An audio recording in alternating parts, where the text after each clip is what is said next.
Person writes this post, did something crazy, regretting my actions. Leave it, reach out, give it time, question mark. Please be kind. I know I messed up. I did something recently that I'm not all proud of and feel ashamed.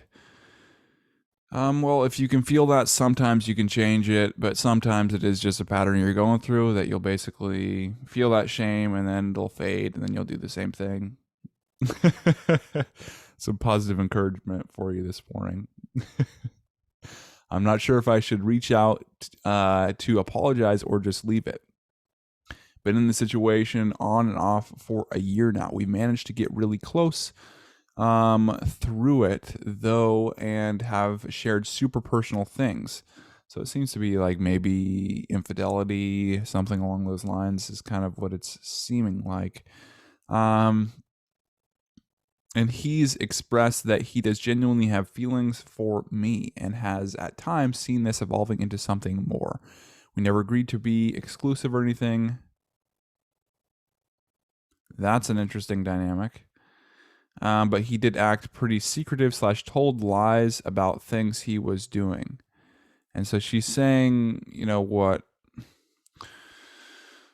She's drawing attention to herself from the start, but then she's putting some blame on him. And so it's tough without the context of this situation, whether it's like she's basically putting herself down because it actually is something he's doing, or it's like she's using him as an escape so she can basically not feel too bad about herself, blaming him instead of herself, which is difficult to do.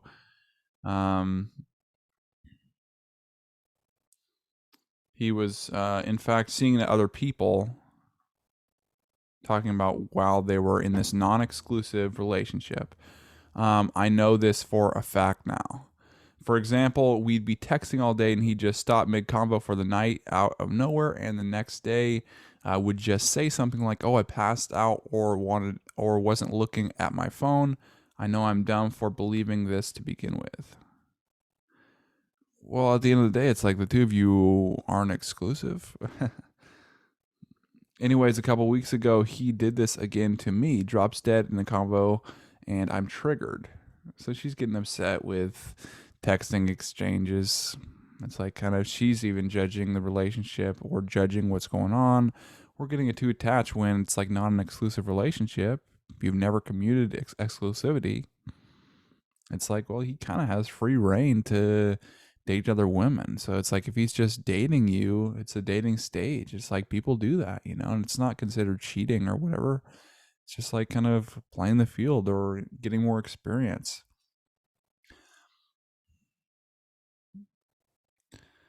Anyways, a couple weeks ago, yeah, he did it again. Busy walking path. His balcony overlooked. So I decide, fuck it, I'm gonna go see what he's actually doing. And so she got to the point where now she's in like so afraid or so paranoid that she's got to go stalk him and see what he's doing. It's like, yeah, like these types of women is like you want to avoid, because it's like, well, if you get actually into an exclusive relationship, this probably isn't going to stop. She's probably going to look at every single thing that's possible of evidence that you're cheating, whether you are or not. And it's just going to be stress. It's going to be drama. So it's like with these women, it's like, that's why I say like, wait 3 days after the first date, because it's like to message her, because you'll basically pick out these beliefs, and it's really just like something you do maybe once, but it's just for determining what she believes towards relationships. And this woman, she really believes strongly that other people are cheating, maybe because she is cheating herself, and maybe that's what she was bringing up and didn't want to say. And so it's like, well, what we see in others oftentimes. So it's like, so when you reach out 3 days later, determine if she is like paranoid, upset, trying to basically like punish you for not texting her back, being passive aggressive, any kind of clues like this, or like assumptions that you're cheating or assumptions that you don't care about her. And then once you identify those, it's like, don't set a date with that woman.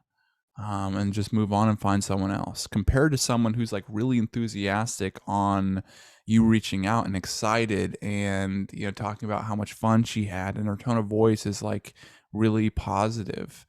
Those types of women have like a more positive and empowering belief towards relationships. They believe that relationships are good, that they're going to work out, that the guy really cares about her, that she's comfortable with like more masculine people, or she's just comfortable in that relationship dynamic, and she's not too attached and making it into this like massive deal, because it's like when that happens and that dynamic is basically entered into the relationship, that basically seriousness, it can just put so much drama and stuff. So it's like that is a way to pick women. I mean, picking is half the battle. It really is. Maybe more because it's like there really isn't a battle when you're with someone that's really great. And so I would determine with this situation, it's like this woman's really, really paranoid, has some beliefs. Maybe she has some associations in the past that basically are negative towards relationships. Maybe she had family members that were negative towards relationships. Maybe she just cheats herself and then she thinks other people are like her. And so she thinks he's cheating. And so it's like, it's just a drama filled situation. And the two of them aren't even exclusive. So it's like, yeah, from the guy's perspective, it's like if someone was doing this, it was like, I'd just basically cut him loose and just kind of move on. Let's read this last paragraph. There's no, okay, well, I guess we'll read the, he admitted he's been less than open / deceptive when it comes to these things.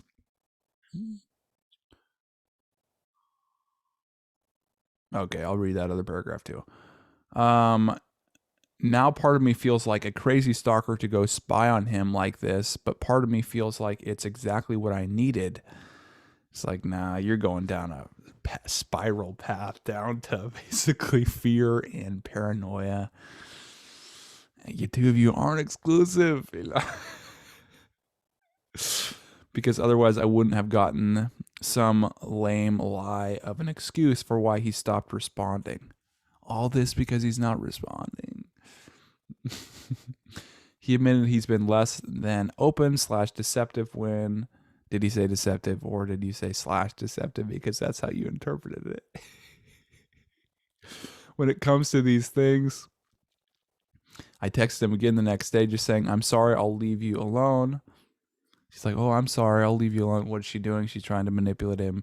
She's basically backing off. She reaches out to say, I'm backing off. And that right there is just, it's manipulative. She's trying to get something out of him for her own personal benefit. Yeah.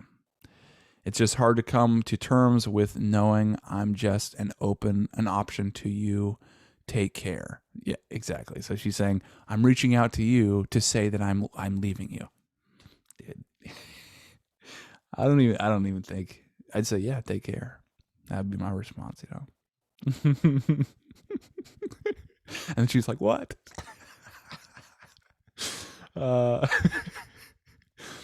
There's been no contact since. I know the situation is over, but I feel sick about having gone there and looked. So now you're totally contradicting yourself. You're like, oh, it's so healthy for me to go basically stalk this person because he didn't text me back. And now I feel sick about it. It's like, it's just a place of fear, and you're just basically indulging on these fear emotions. And I don't want him to see me as some crazy, desperate woman,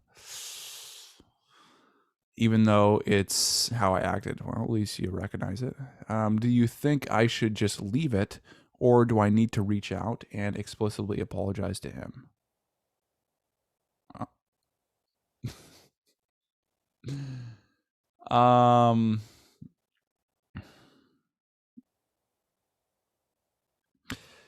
Depends what you want. And so, do you want this guy, or is it basically just going to be the stress zone where you can't handle basically a dating relationship? And so it's like, well, do you really want to get back in that stress and put yourself through that again? You might think it over time, especially with space, but you're probably going to get the same results. So maybe it's best to kind of just move on and then just work on yourself. Maybe you take some time off and you can kind of reflect on your actions and your beliefs, especially on relationships. Maybe look to yourself on like, hey, um, why do I have these beliefs towards, when someone just doesn't text me back, I think they're just cheating. What is it in me, or what happened to me, or what kind of really shapes my beliefs, or what am I really like thinking because to make me basically feel these ways? And what kind of rules do I set in my life that basically lead to being paranoid or upset or fearful?